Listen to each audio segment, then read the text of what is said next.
Good morning बच्चों।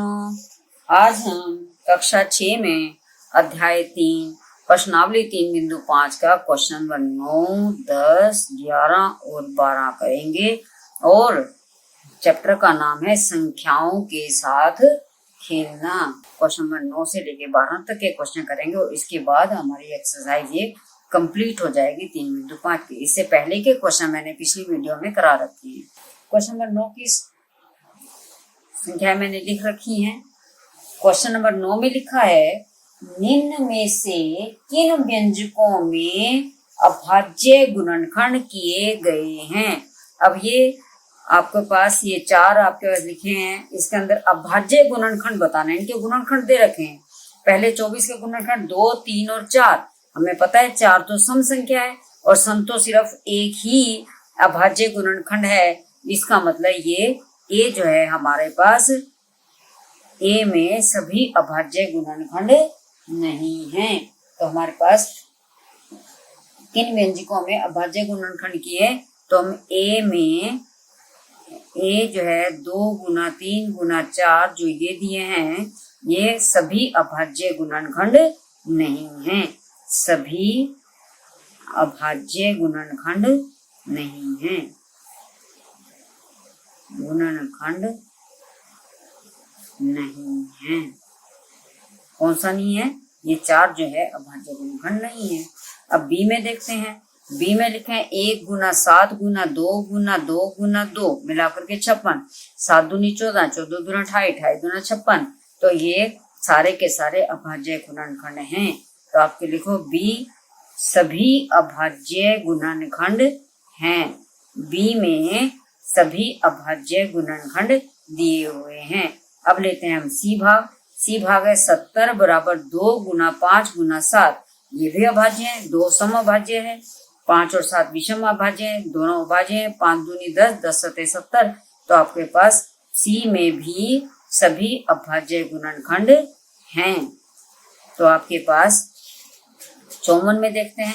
इसमें D भाग में 54 है 2 गुना 3 गुना 9। 9 तो आपके पास 3 का गुणज है, तो 3 आ जाएगा। अगर अभाज्य संख्या तो 9 तो अभाज्य नहीं है, 9 तो भाज्य है।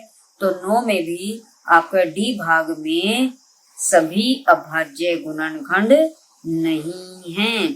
तो हमने देखा ए और डी में हमारे पास अभाज्य गुणनखंड नहीं आए तो किस में आए? बी में और सी में। तो उत्तर क्या आया? बी और सी भाग में हमारे पास अभाज्य गुणनखंड हैं। अभाज्य गुणनखंड हैं।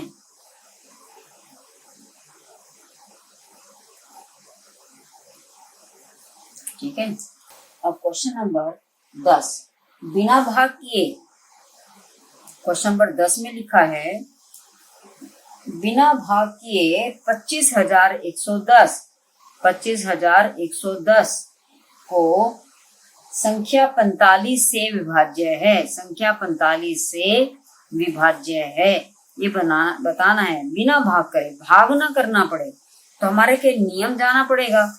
जो हमारे पास संख्याएं 45 के गुणनखंड पे, 45 के गुणनखंड क्या होंगे? 9 5 45।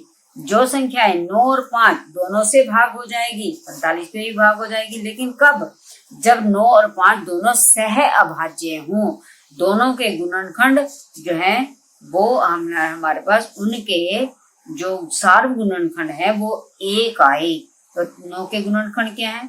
3 तिया 9 और आपके पास 1 और 3 ले लेते हैं। 1 और 9 ले लेते हैं। 3 तिया 9 हो गया, 1 और 9 हो गया। 3 तिया 9 पे रिपीट हो गया, तो आगे करेंगे। इसके गुणनखंड है 1, 3 और 9। और 5 के गुणनखंड 5 एकम 5, तो 1 और 5 इसके गुणनखंड हुए। इन दोनों में साझा गुणनखंड कौन सा है? सिर्फ 1। तो ये सह अभाज्य संख्याएं हैं। 9 और 5 जो है वो सह अभाज्य हैं। कैसी संख्या है ये? सह अभाज्य। अब देख लें क्या ये 9 पे भाग हो रहा है? 9 पे भाग होने के लिए अंकों का जोड़ जो है हमारे पास क्या होना चाहिए? 9 का गुणज। 2 और 5 7, 7 और 1 8, 8 और 1 9। क्या करेंगे? 2 जमा 5 जमा 1 जमा 1 जमा 0। 2 5 7, 7 और 8, 8 और 1 9, 9 आ गया। तो ये 9 तो 9 से भाग हो ही जाता है, ये 9 पर विभाज्य है। अब पांचवें विभाज्य के लिए तो बड़ा आसान है, आखिरी अंक इकाई का अंक या तो 0 हो या 5 हो तो हमारा पांचवें भाग हो जाता है। तो ये सह अभाज्य भी संख्याएं हैं और 9 और 5 दोनों पर संख्या भाग हो जाती है। तो हम लिखेंगे हाँ 25,110 45 पर भाग हो जाएगा, 45 पर भाग हो जाएगा। बिना भाग करे हमने बता दिया कि वे 45 पर भाग हो जाएगा। नेक्स्ट क्वेश्चन है क्वेश्चन नंबर 11। क्वेश्चन नंबर 11 में लिखा है संख्या 18 2 और 3 दोनों से विभाज्य है। दो भाग कर दे, 18 को 2 से भाग करो 2 में 18, 3 से भाग करो 3 का 18। तो इनके गुणनफल 2 गुना 3 6 से भी विभाज्य है। तो ये 6 3 18, 6 पे विभाज्य, बिल्कुल ठीक है।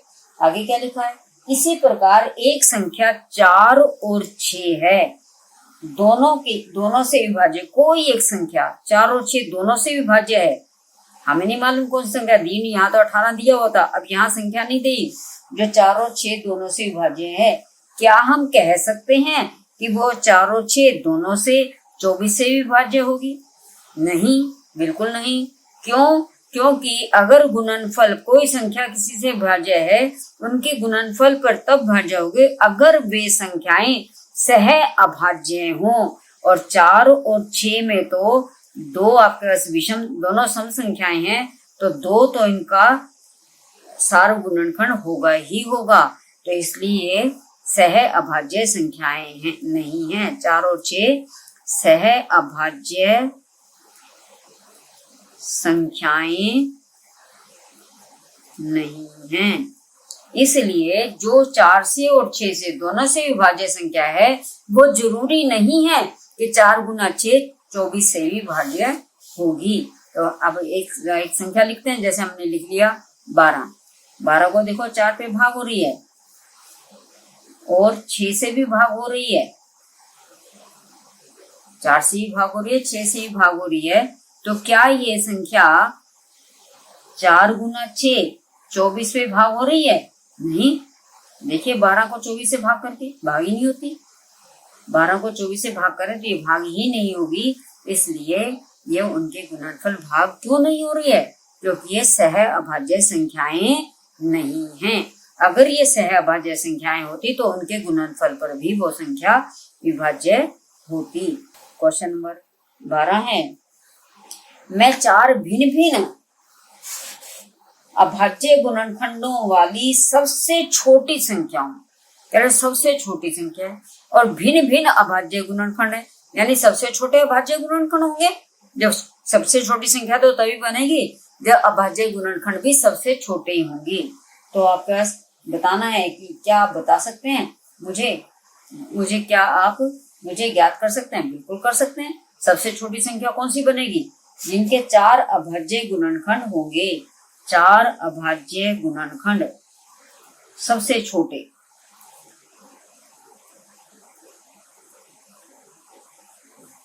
वो संख्या लिखनी है जो 4 अभाज्य गुणनखंड में सबसे छोटी संख्या बननी चाहिए। सबसे छोटे ही अभाज्य गुणनखंड ले लेते हैं।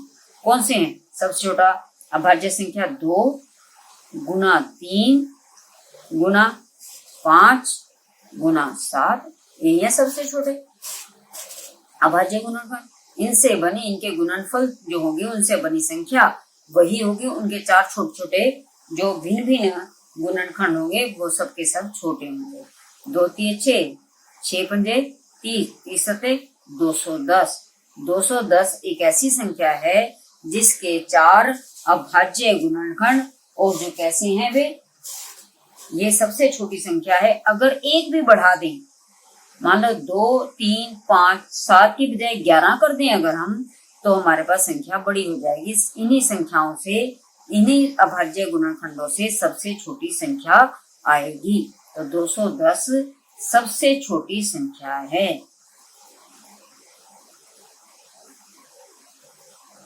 जिसके अभाज्य गुणनखंड अलग अलग हैं, जिसके अभाज्य गुणनखंड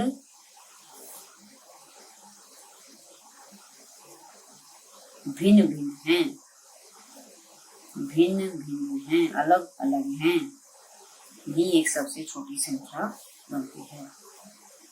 आशा करती हूँ क्वेश्चन नंबर 9 से लेके 12 तक जो मैंने अभी कराए हैं वो आपको अच्छी तरह समझ में आ गए होंगे।